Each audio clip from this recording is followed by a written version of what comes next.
In this video, we're going to talk again about something that is at the heart of this class and of physics in general, which is combined concept problems. So we've already seen how we can have problems in one dimension where you have part that you have to do with calculus, and then a second part where you have to, you just use our regular free fall or our one-dimensional kinematics with constant acceleration to solve. And now that we have 2D motion, we have basically double the types of ways to solve a problem, because we have 1D with constant acceleration, 1D with non-constant acceleration. Now we have 2D with constant acceleration, and now 2D with non-constant acceleration.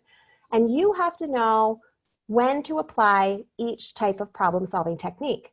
I'm emphasizing this now because as the semester goes on, every module we're learning basically a new problem-solving technique, and there are almost 18 different problem-solving techniques for this entire semester. So a big difficulty with physics, and also one of the wonderful things about it, is being able to learn what physical concept applies to different situations.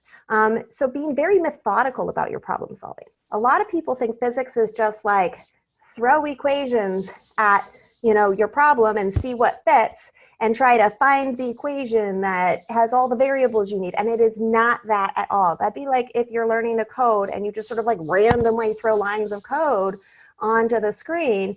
It's never going to make sense. And it's always going to be this big jumble in your head. So you can be just as methodical about problem solving as you are, or as you might be, with coding, in that you want to be very logical. What's my overarching principle? How do I apply it? Which part of the problem does it apply to? And then once you know what concept to apply, you can absolutely right away have those starting steps. For every concept we're learning, I'm telling you, here are the steps that you start this problem with, right? For 2D motion, we've learned that you're going to separate out your x and your y. You're going to start with your x equation if it's constant acceleration, right? And then write out your y equation. You have something to do. You have these steps to follow. But you have to identify it as constant acceleration in 2D first.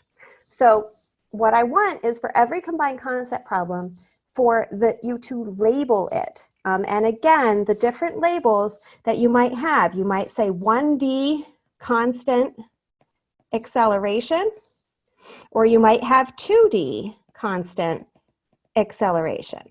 These are all ones where you'd be allowed to use those kinematics equations, the ones that were derived assuming constant acceleration.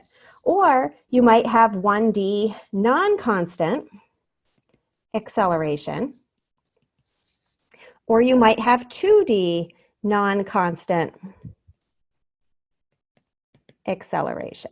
And so for both of these, right at the top, like I said, you can use those kinematics equations. And then for these, you have to use calculus. So you approach them the same, although 2D constant acceleration, you do have to break it into x and y and follow all of those steps. But at least it gives you a starting point, right? So for 1D and 2D constant acceleration, you have separate starting points for those. For 1D and 2D non-constant acceleration, you do calculus. But whenever you're recognizing that that's part of the problem that you're doing, you want to name it. Because we're just about to jump into Newton's laws. And then after Newton's laws, we do work kinetic energy. And then we do conservation of energy. And then we do impulse momentum. And then we do conservation of momentum. And all of a sudden, we have so many different problem-solving techniques. And so naming them has been shown to be so helpful in your learning, and one of the hugest benefits of the critical thinking that you can get from a physics course. Okay, so as an example of how 2D combined concept problem might look, you'll be working through one where, for example, you might have a ramp. And then let's say that you have an object that's headed up that ramp. Well, along the ramp, you actually motion. Yes, it's tilted, so it's not horizontal or vertical, but it doesn't matter. It's still just one dimension, right? It's only moving along a straight line in one dimension. So this is 1D motion along this ramp. And you can tilt your axes on the ramp. You can have your x-axis, just say x points along the ramp. Who cares, right? That's still one dimension. So everything along a ramp might be one-dimensional motion. But let's say then that this guy just goes and flies off the ramp, right? So that's one of the problems that you'll work through. Now, if that happened, let's say this was an angle theta, this will get launched off with some angle theta as well, just like with the ramp, the same angle the ramp made. But now in the air, this motion in the air is now 2D motion. Now on the ramp, you have to read the problem. Maybe it's constant acceleration on the ramp. Maybe the person's hitting the gas pedal and it's speeding up. You'll have to read whether or not this on the ramp is constant or non-constant acceleration, and then apply the appropriate things.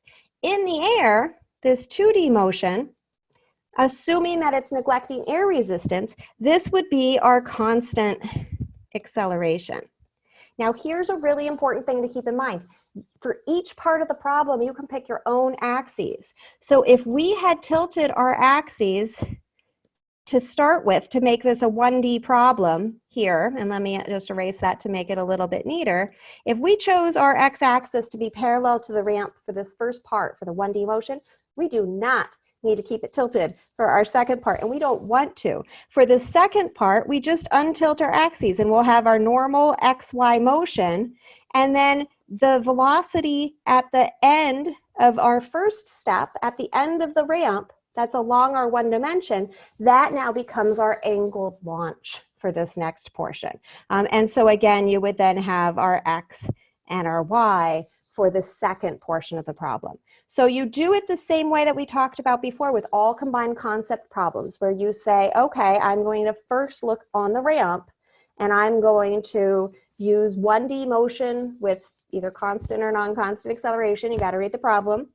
And I'm going to use that in order to find whatever important thing. A lot of times it might be the velocity headed into the next part.